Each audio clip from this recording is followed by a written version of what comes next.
किसी को पकड़े टेस्ट केस बनाए ना, तो पकड़े, किसी को बना इबरत बनाए टेस्ट केस तो बनाए, बनाए, बनाना चाहिए ना, तो बनाए। बनाना चाहिए ना। हाँ, मैं तो मानता हूँ कि व्हाट इज योर कंट्रीब्यूशन रदीम नानी वाला साहब, व्हाट इज योर कंट्रीब्यूशन? आप कैसे कंट्रीब्यूट कर रहे हैं इसमें? आपने भी तो कोई हिस्सा डालना है ना। नहीं पहले देखिए आपने starting of with your journey, आपने कहा मैं नानी के साथ वीडियो बनाता था लेकिन मैं नजरियाती तौर पे मैंने कहा घर की कोई खातून नहीं होनी चाहिए, ऐसी हुआ ना सर? आपने कहा नहीं, वो मैं नानी जो थी वो बहुत वडेरी थी, तो मैंने कहा कि घर उनकी की एक खातून गुजर है ना गई सर? तो अपना बुजुर्ग मैं है उनको ना, हाँ खातून साइड है। पे कर देता हूँ। हाँ, तो जो आपके दोस्त फैमिली व्लॉगिंग करते हैं उनको आप नहीं समझाते हैं? देखें फैमिली जो व्लॉगिंग है, क्या ये खुला तजाद नहीं? नहीं मैं आपकी बात करता हूँ। फैमिली व्लॉगिंग एक हद तक जो है ना, मैं इसको समझता हूँ कि ये जस्टिफाइड है अगर ये दायरे में रह के की जाए, वो दायरा हया क्या है? और हया का ख्याल रखा जाए, अच्छा। ठीक है, बच्चों का ख्याल रखा जाए। अगर आपकी फैमिली व्लॉगिंग में हया को ख्याल नहीं रखा UK जा में रहा, आप किसी के बच्चे को दिखा सकते हैं? बिल्कुल आप दिखा सकते हैं, कैसे दिखा सकते हैं? व्लॉगिंग कर सकते हैं आप भाई आप किसी को लेके आ सकते विद हैं देयर पेरेंट कंसेंट, आप दिखा सकते हैं। कंसेंट? हाँ, यही तो है, हाँ, ऑफकॉम के रूल्स हाँ, कितने सख्त हाँ, हैं। तो यहाँ पे अगर आप अपनी ऑफकॉम का फैमिली रूल को कितना दिखा रहे हो सख्त तो है आप अपनी भाई? फैमिली के कंसेंट पे दिखा रहे हो ना, आपको जबरदस्ती तो नहीं दिखा रहे अपनी फैमिली को। अपनी फैमिली तक हाँ, जायज है, हाँ। आप किसी की फैमिली को दिखाएं किसी को। और बहुत से लोगों ने शिकायत भी की ना, बहुत से लोग ऐसे जो आके सोशल मीडिया के ऊपर जिन्होंने एक एक्सचेंज ऑफ वर्ड्स हुआ कि भाई हमें क्यों लेके आया आप उसके अंदर, है ना? ये एक और बहस ये है, बहुत ये एक और बहस है, हाँ, एक लंबा दायरा हाँ, कहानी लंबा। है। लेकिन कहने का मतलब ये है कि आप कहते हैं कि ये जस्टिफाइड है, ये मैं जस्टिफाइड तो फैमिली व्लॉगिंग को किसी हद तक किसी हद तक, वो हद क्या है? सपोर्ट करता हूँ कि जिस हद तक हया का ख्याल रखा जाए, बच्चों का, छोटे बच्चों का ख्याल रखा जाए, प्राइवेसी का ख्याल रखा जाए, मैं इस हद तक इसको जस्टिफाई करता हूँ फैमिली व्लॉगिंग को। क्योंकि आपको लगता है बिलुमूम ये ख्याल रखा जा रहा है? रखा जा रहा है नहीं रखा जा रहा है, इस चीज़ को मैं लोगों के ऊपर छोड़ देता हूँ। ये लोगों को डिसाइड करना चाहिए कि वो रखा जा रहा है कि नहीं रखा जा रहा। मैं इस पे ज़्यादा बहस में नहीं जाना चाहता। आपका कंट्रीब्यूशन क्या है? मेरा क्या आप कंट्रीब्यूशन लोगों को कहते हैं ये जो बात यहाँ बैठ के कर रहे हैं, अपने दोस्तों को भी समझाते हैं क्या समझाएं उनको कि इस हद तक नहीं जाना चाहिए, इस अपना? दायरा कार का ख्याल रखना चाहिए, ये आप समझाते बिल्कुल हैं? ऐसे ही है। अभी मैंने जब हम इकट्ठे बैठते हैं जी। तो हमारी डिस्कशन होती है इस चीज़ के ऊपर। तो जैसे मेरा दोस्त रजब भट्ट, ठीक है, तो उसने स्लोली पहले अपनी वाइफ को क्विट करा यूट्यूब व्लॉगिंग के अंदर से, जी। ठीक है, उसने उसको वहाँ पे Consciously किया। हाँ स्लोली, तो उनको भी पता है।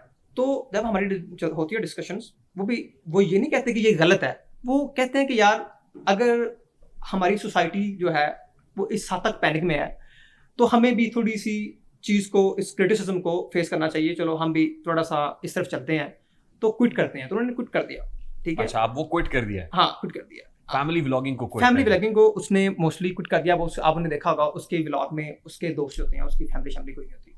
कभी महीने बाद अगर उसकी अम्मी आ जाए, उसकी माँ जी आ जाए, अगर उसकी वाइफ आ जाए, तो वो अब मैं रजब भट्ट को फैमिली व्लॉगर नहीं कह सकता, क्योंकि आप on verse last 3 to 4 months देख लें, वो उसके मोस्टली व्लॉग्स के दोस्तों के साथ ही हैं, मेरे साथ हो गए, दोस्तों के And he has साथ हो decided कि आप इसी तरीके से चल रहे हैं। गए। वो हाँ, कुछ इसी तरह से आगे बढ़ेगा वो।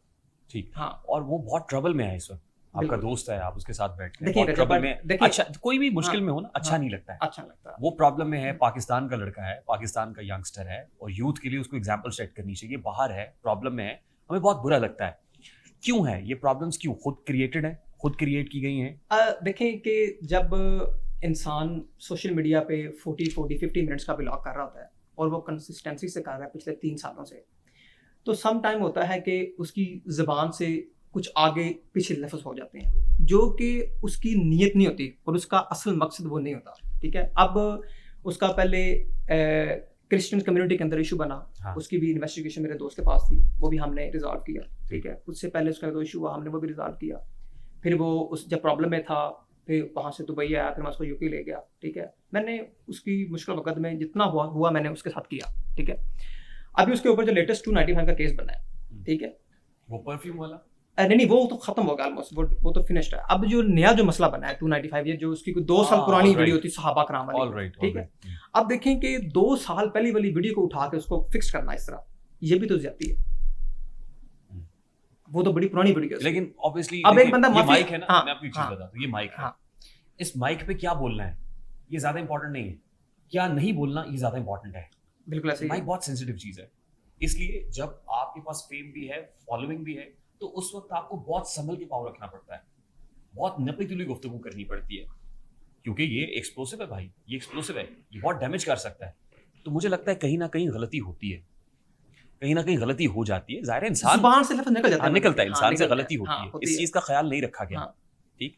और उसके साथ अगर उस चीज को बार बार देखिए, जैसे हमारे यहाँ मेन स्ट्रीम मीडिया है, वहां पे हमारा सेंसर बोर्ड है ना, एडिटोरियल पॉलिसी है, हमारा एक रिपोर्टर जिसने खबर दी है वो एज इट इज पब्लिश नहीं हो जाती, बल्कि उसको कंट्रोलर न्यूज, फिर डायरेक्टर न्यूज, नीचे एडिटर्स, सबसे छन के फनल होके वो चलती है। लेकिन ब्लॉग में क्या है कि आपने रखा हुआ है फोन, आप अकेले ही अकेले ही है। बना रहे हैं बना उसको, रहे हैं। क्रिएटर भी हैं, एडिटर भी हैं, आप एडिटोरियल पॉलिसी भी आप डिसाइड कर रहे हैं और आपने उसको फेंक दिया, फायर कर दिया। मुझे लगता है कि यहाँ पे अब व्लॉगर्स को भी सोचना पड़ेगा कि हमारा एडिटोरियल कंट्रोल बिल्कुल क्या सही है। है। एडिटोरियल कंट्रोल बहुत जरूरी है बहुत इसमें। जरूरी है। आपके बैकएंड पे एडिटर, सोशल मीडिया जो टीम होती है, उनको देखना चाहिए कि उनकी भी रिस्पॉन्सिबिलिटी है कि जो आप पब्लिश कर रहे हैं आप उसको डबल चेक तो करें कि उसने क्या क्या बोला है। अगर वो आप ऐसी फटाफट टक कर देंगे तो वो चीजें बाद में एस्केलेट भी हो जाती और ब्रांड्स के साथ कोई कंसल्टेंट्स भी होने चाहिए है। बिल्कुल ऐसे होना चाहिए, जो उनकी थोड़ी ग्रूमिंग भी करें। ग्रूमिंग करें। हाँ। उसको अगर आप करें। डायरेक्ट डील करेंगे तो वो भी आपके लिए नुकसानदेह होगी। हाँ, ये प्रॉब्लम है। अच्छा, अब मुझे बढ़ना है उस तरफ, उस केस की तरफ जो NCCI का केस है। मैंने आपकी वीडियो देखी और उसमें आप वकला के साथ खड़े हुए थे और आके आपने कहा मैं आ गया हूं और अब डकी भाई ऐसे बाहर आएगा। तो पहले तो मुझे लगा कि डॉन आ गया है और डॉन ने कदम रखा है और अब डॉन डकी भाई को छुड़ा के ले जाएगा। ये क्या है भाई? देखिए पहली बात तो ये है कि मैं डक्की के साथ 7 सालों से हूँ।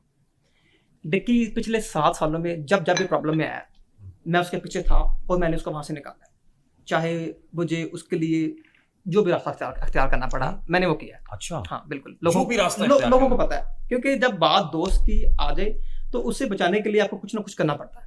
ठीक है। अब मुझे जब पता चला कि डक्की अरेस्टेड हो गया एयरपोर्ट के ऊपर, तो सैटरडे की आई थिंक बात थी, सबसे पहले मैंने अपने रिसोर्सेज पता किया कि NCCI वाले उसको संडे को अदालत में पेश कर रहे हैं और किसी को पता नहीं है। मैंने डक्की की वाइफ को फ़ोन किया। ठीक है। मैंने उसको कहा कि 2 से 3 घंटे बाद उसको कचहरी में पेश किया जाना है और मैंने अपने एक दोस्त से कॉन्टैक्ट किया और मैंने जल्दी से एक वकील हमने किया, जैन कशी साहब, जो कि FI के बड़े एक्सपर्ट एक वकला हैं, उनको हमने ऑन बोर्ड लिया। हमने वहाँ, आप यूके में थे? मैं यूके में था, मैं सारा देख रहा था। मैं 2 दिन से मैं सोया नहीं था, पिछले बैक एंड 24 आवर में सोया नहीं था, मैं इसी काम पे लगा हुआ था। तो हमने वो किया, ऑन बोर्ड किया, हमने वहाँ भेजा वकील, डक्की की फैमिली को वहाँ भेजा, तो 2 दिन का रिमांड हो गया। तो क्योंकि वो वकील साहब स्पेशल संडे वाले दिन छुट्टियों पे थे और सियालकोट से आए थे, तो उन्होंने उसी रात माजरत कर ली कि मैं ये केस आगे प्रोसीड नहीं कर सकता। वो क्या वजह? उसने कहा कि जितना ये कम्प्लेक्स केस है ना, मुझे और जितनी और मेरी मसरूफियात हैं और मेरी छुट्टियों में और हर साल इन दिनों में मैं अपनी फैमिली के साथ होता हूँ, तो मैं आपसे माजरत करना चाहता हूँ इस केस के ऊपर कि मेरा यहाँ पे टाइम बहुत लगेगा और मेरे पास टाइम नहीं। तो हमने फिर मैंने वकील अरेंज किए, जो कि हमारे दूसरे वकील थे, इंतज़ार पजोता साहब को हमने PTI के। तो फिर डक्की की फैमिली से मैंने ऑन बोर्ड था उनके साथ में पूरा, तो उन्होंने कहा जी इनको हमने पेश नहीं करना, ये PTI के वकील है। ठीक है। तो उन्होंने डक्की की फैमिली ने कहा, तो उन्होंने नायब सदर जो है ना वो हाई कोर्ट से भेज दिया, तो फिर 4 दिन का रिमांड हो गया।